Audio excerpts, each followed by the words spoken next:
sœurs qui sont porteurs d'handicap. Mais je voudrais avant tout vous laisser, moi, ce mot à signer. Cette phrase. Vous savez ce que ça veut dire? Ça veut dire Jésus. Voilà, et pourquoi ça veut dire Jésus, ça? Les clous. Voilà, tout simplement, les clous, ouais. Jésus, aime-toi. On le signe ensemble, on ne sait jamais. Jésus, aime-toi. Quelqu'un qui a besoin d'encouragement. Jésus, aime-toi.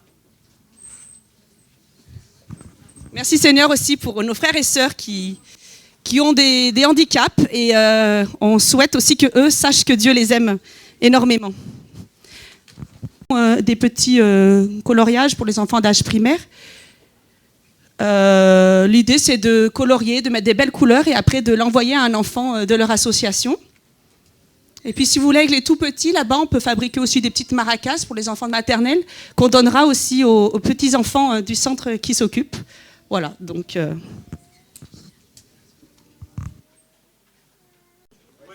En Afrique de l'Ouest, donc le Burkina Faso est situé entre plusieurs pays. En haut, le Niger à gauche, le Mali à droite, et en bas, on a la Côte d'Ivoire.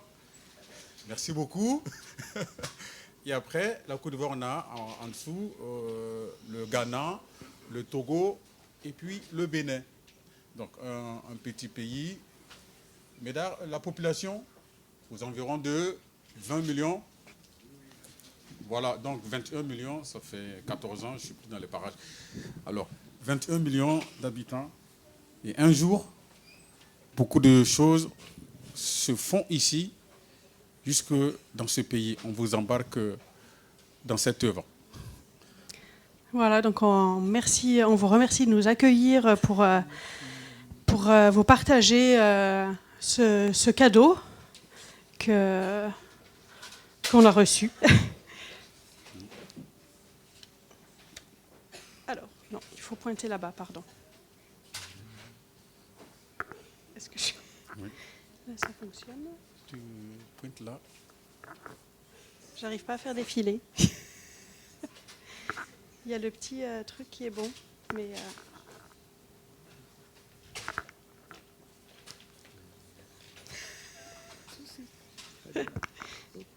Il marche là. J'ai fait un test. Ah là là là là. Bon, autrement, peut-être.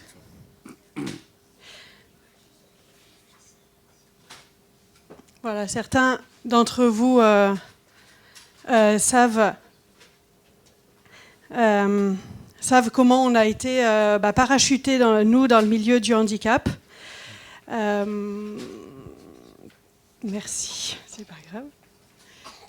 Non, c'était là du coup. Hop. Donc pendant la grossesse de notre premier enfant, on a eu un diagnostic d'hydrocéphalie pour notre fils. Ça veut dire que le liquide dans le cerveau ne circulait pas comme il faut. Il y avait un tuyau bouché.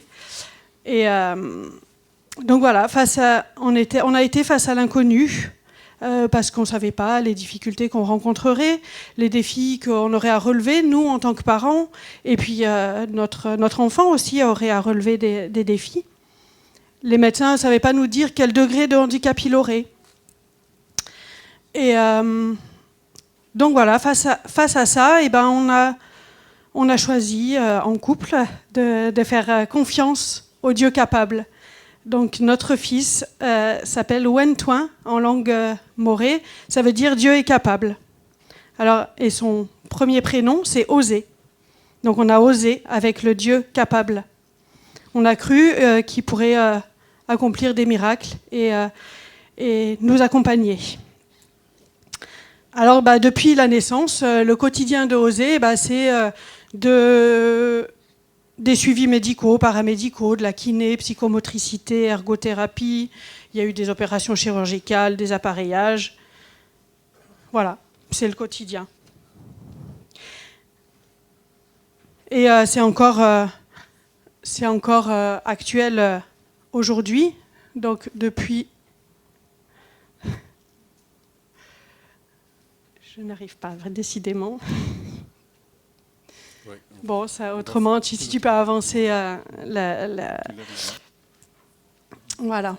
Encore aujourd'hui. Et on voit des progrès. Il y a des progrès, il y a des victoires. Et grâce à Oser, eh ben, on a vécu vraiment que toute vie est un cadeau. Et grâce à lui, on grandit en connaissances, en compétences sur la rééducation, sur le développement psychomoteur. Et voilà, on réalise chaque jour que la prise en charge, elle va être longue. C'est un défi au quotidien de s'adapter, de négocier. Il faut qu'on soit créatif sur tout un tas de choses, sur l'organisation. C'est valable pour nous en tant que parents, mais aussi pour Oser. Il a beaucoup de défis à relever. Mais voilà, on a la joie aussi de fêter des progrès, des victoires. Cette semaine, Oser, il a fait du ski. Il a tenu tout seul sur ses skis. Donc voilà. Donc ça, c'est voilà, quelque chose qu'on n'aurait pas cru parce que les médecins, le premier médecin qui avait fait le diagnostic nous avait dit qu'il ne marcherait pas, qu'il ne pourrait pas parler. Et voilà, on a ce Dieu capable qui nous a accompagnés depuis la grossesse. et voilà, on voit qu'il continue à agir dans nos vies et dans la vie de Oser. Voilà, on n'est pas une famille plus courageuse ou plus forte que les autres, que n'importe quelle autre famille. Et voilà, on avance pas à pas, un jour après l'autre. Et voilà, on sait que c'est Dieu qui est auprès de nous, qui est auprès de notre famille, qui nous accompagne, qui est auprès des soignants qui accompagnent Oser aussi. Voilà. Et du coup, au fil du temps, on a eu à cœur de transmettre ce cadeau, ce fait que voilà, chaque vie est un cadeau.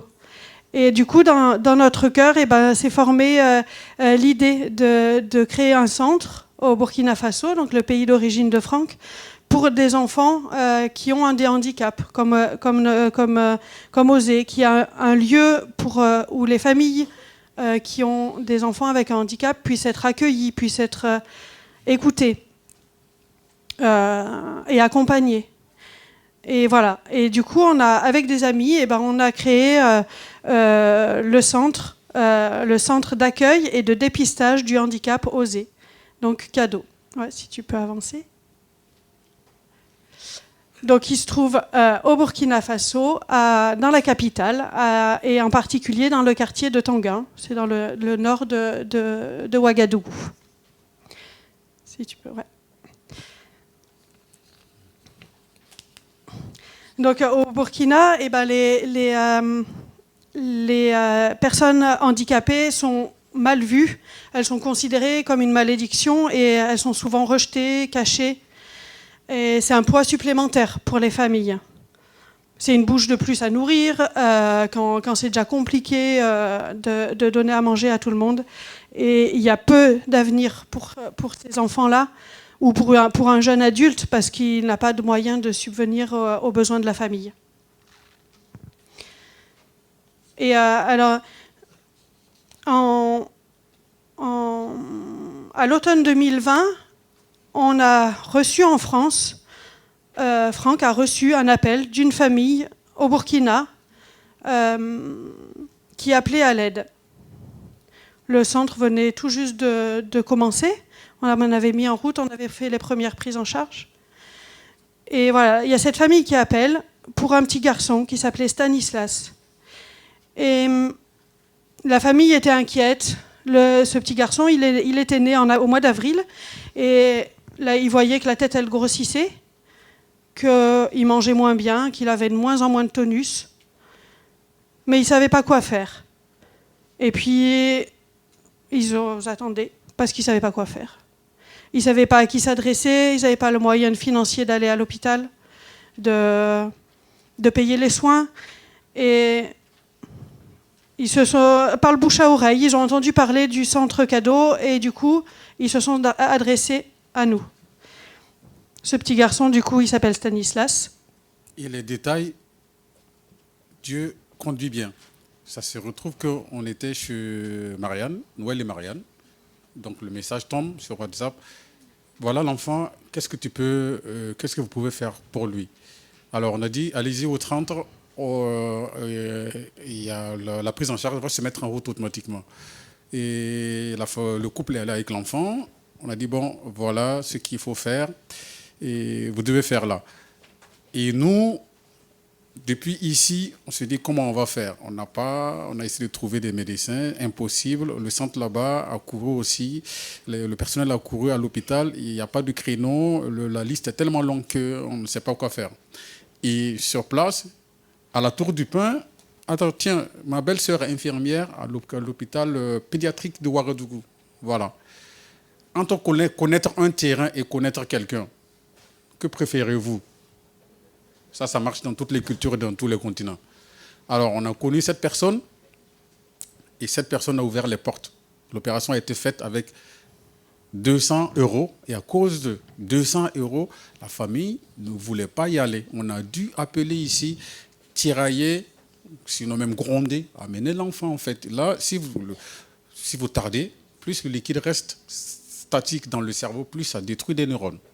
Et bien aujourd'hui, ça n'a pas monté.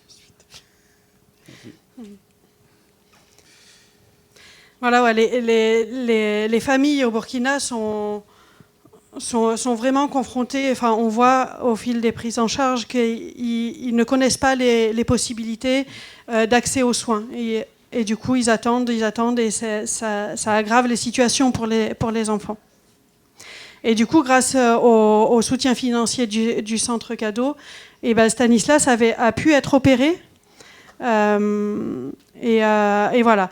Est-ce que tu peux passer à l'image suivante? Au suivant, ouais, c'est la même ça. Voilà. Et du coup, Stanislas, il continue à venir au centre. Sa famille a pu être accompagnée aussi. Il a eu, ses parents ont eu le courage d'avoir 2 autres enfants ensuite parce qu'ils voyaient que l'état de Stanislas s'améliorait. Alors, c'est sûr que Stanislas a eu des séquelles plus importantes que ce que Osée a eu, notre fils a eu. Du coup, il tient difficilement sa tête, il ne tient pas assis. Voilà, mais c'est un petit garçon, on a eu une vidéo, c'est un petit garçon qui est joyeux, qui communique, qui embête ses frères et sœurs. Et voilà, et ses parents, ils se sont vraiment sentis soutenus, ils se sentent encore soutenus, ils remercient régulièrement le centre pour ce qu'ils ont reçu. On arrive à les soutenir avec une aide alimentaire aussi, avec l'action céréales en soins.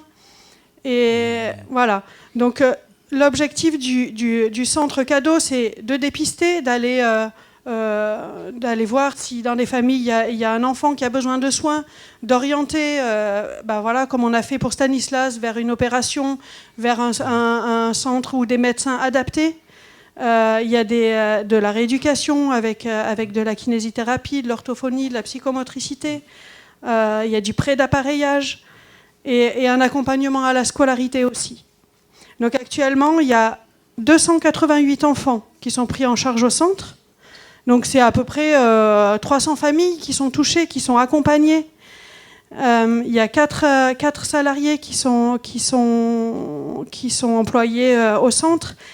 Voilà, on n'a pas besoin de faire de publicité, de distribuer voilà, quoi que ce soit, parce que en fait, les familles discutent entre elles par le bouche à oreille, dans le quartier, dans les hôpitaux. Même des personnes de l'hôpital maintenant savent, l'hôpital national, enfin le grand hôpital de Ouagadougou, oriente des familles vers le centre Cadeau.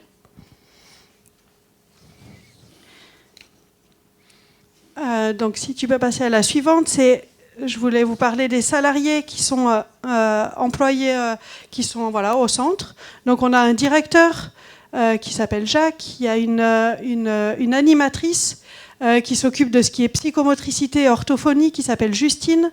Donc avec Justine, on fait des visioconférences pour pour qu'elle se forme. À la base, elle n'a pas de diplôme d'orthophonie ou de psychomotricité, mais par des bénévoles français, on fait des visioconférences et elle se forme comme ça. Et elle arrive à mettre en application des soins. Donc il y a Marina qui est infirmière. Donc voilà, elle accompagne les familles, elle oriente quand il y a besoin de consultation médicale, elle va visiter les familles à domicile aussi. Et il y a Charlotte qui est aide kiné. Elle s'occupe de ce qui est rééducation. Donc voilà, on essaye de proposer une prise en charge globale parce qu'on voit bien que ce n'est pas uniquement la kiné qui fait progresser les enfants, mais qui a besoin de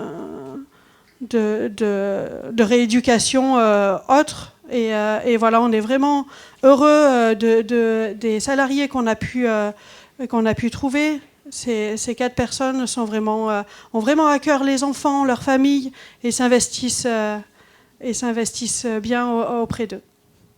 On est vraiment reconnaissant à Dieu qu'il soit là. Et maintenant, c'est ma partie. Donc, je vais demander à Médard de venir me soutenir pour les statistiques, s'il te plaît. Et Dieu faisant bien les choses, cette année 2025, avec les besoins qu'elle vous a parlé, Perrine, on a pu atteindre une dépense de 24 634 154, soit 37 575,15 euros. Et quand on a fait le budget en mars 2025, je me dis que c'était avec tremblement. Il faut trembler, mais il ne faut pas continuer à trembler. Il faut plier les genoux. Et aujourd'hui, quand on a vu la semaine dernière un conseil d'administration, on a checké le bilan, 37 000 euros qui partent de la France pour des enfants que d'autres disent laissés pour compte et d'autres disent pas viables. Ceux qui ont contribué ne nous connaissent pas. Et nous, ça fait 2 ans, je ne suis pas retourné. Je ne connais pas les enfants. Et on a des vidéos, on a des photos. Et pourquoi on le fait? Les statistiques au Burkina, mon docteur. Oui, bonjour.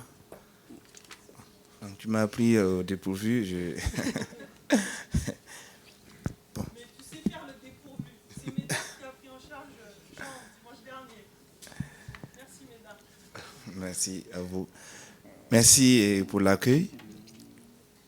Bon, côté médical, on en a besoin, c'est comme Franck a dit.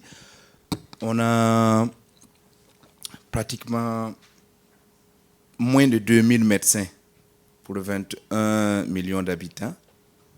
Voilà. Ça, c'est les médecins généralistes, spécialistes, tout entier. On a moins de 2000 médecins. Et pour côté spécialité, c'est vraiment très peu. Voilà. Donc, les pédiatres qui prennent en charge ces genres de pathologies, on n'en a pratiquement pas. Donc, c'est d'une manière générale qu'on prend en charge les enfants handicapés. Et ces associations se comptent au bout du doigt également au Burkina. Donc, ça fait que si on a une association qui prend en charge ces enfants qui sont délaissés, comme Franck l'a dit. Et souvent, les enfants, les parents, ils viennent, ils vous donnent l'enfant et puis ils disparaissent. Voilà, donc ça devient la charge de l'association et on ne peut plus laisser l'enfant sans prendre en charge. Donc, pour accompagner l'enfant même à l'hôpital, aucun parent n'est prêt pour l'envoyer parce qu'il trouve que l'enfant devient une charge. Donc, l'association a commencé.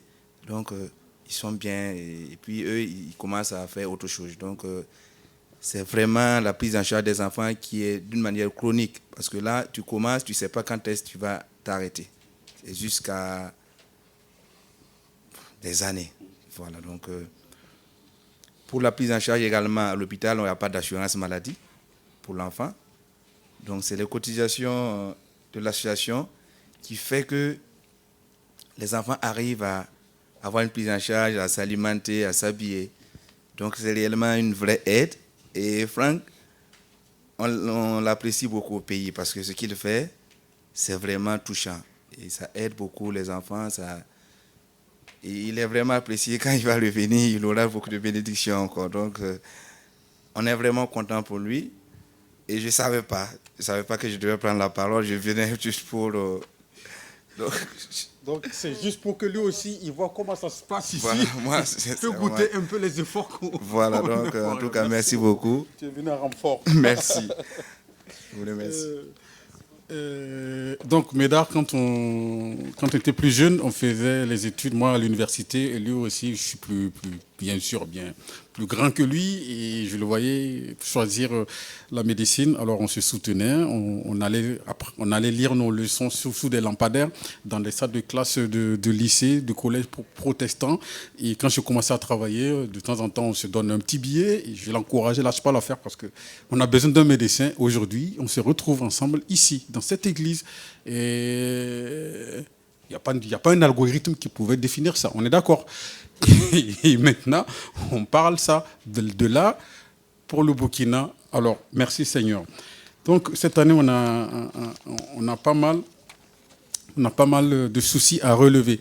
C'est-à-dire, dans le budget, on a une grosse part des loyers du bâtiment que nous devons dégager parce que ça prend plus de 11% du budget. Donc, on pense faire des constructions pour 3 locaux ou 4 pour avoir un local pour la kiné, la psychomotricité et de temps en temps scolariser les quelques enfants qui sont à côté du quartier parce que les écoles n'en veulent pas parce qu'il n'y a pas d'AVS.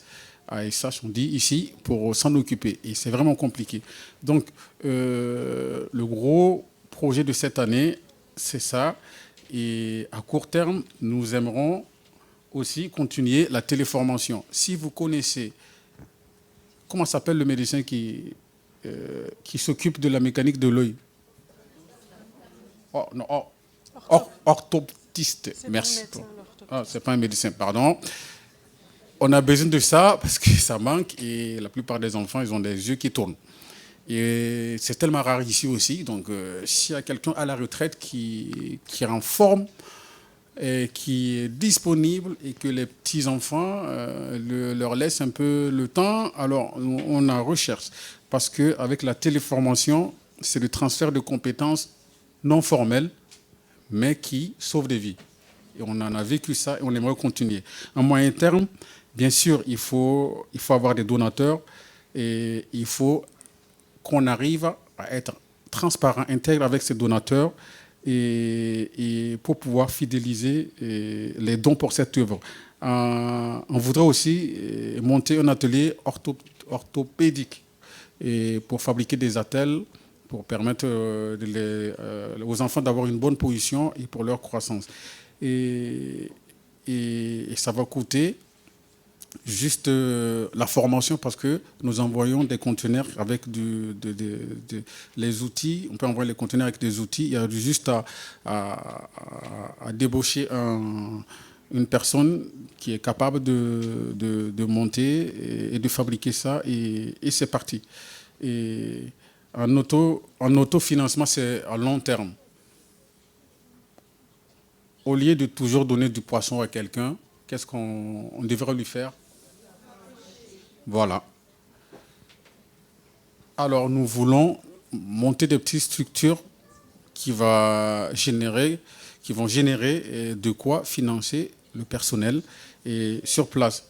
Et il y a aussi la création d'une école pour les enfants en situation de handicap qu'on voudrait monter. Et là, c'est bien sûr à long terme. Par exemple, on a envoyé une sonorisation récupérée avec une œuvre chrétienne qui disait la sono est dépassée ici. On l'a montée. au Burkina et ça sert de location pour les évangélisations et ça va générer des revenus pour le personnel du centre. Voilà ce que je pouvais vous dire. À la fin du culte, si vous avez d'autres questions, on est là. On pourrait vous apporter plus de détails.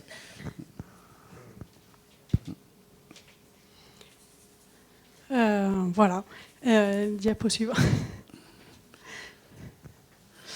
Voilà, je ne sais pas, merci pour votre écoute. Je ne sais pas si vous avez des questions particulières maintenant ou après. Après. Ok. Et le tout dernier truc, c'est voilà, là c'est tous les noms des enfants et aussi des intervenants sur le côté un peu. Donc voilà, on veut remettre voilà tous ces noms à vos prières et voilà que ça puisse continuer, qu'il y ait des progrès pour les enfants et que ça puisse voilà que le personnel soit encouragé, que ça puisse continuer à avancer pour eux. Ah oui. Et puis du coup, vous avez des petites cartes comme celle-là qui ont été mises sur les chaises avec différentes thématiques de prière. Voilà, n'hésitez pas à emporter chez vous, mettre sur votre frigo. Et voilà, on se remet à vous pour tout ça. Merci. Tu me parles et tu nous parles. Aide-nous à être sel et lumière. Aide-nous à pratiquer le bien au temps convenable. Aide-nous à accepter, à vivre, à obéir ce concept divin que tu as partagé à nous les humains. Ta lumière brille afin que le monde te voie et t'accepte. Bénis cette église et que sa lumière brille pour l'éternité et dans tous les confins de la terre. Je t'ai prié dans le puissant nom de Jésus, Dieu notre Père. Amen. Allumé, choisir avec toi la confiance, aimer, se savoir aimer. Poser son regard dans le doute, brûler à l'écho de ta voix, rester pour le pas de la route, savoir reconnaître ton pas, trouver dans ma vie ta présence, tenir une lampe allumée,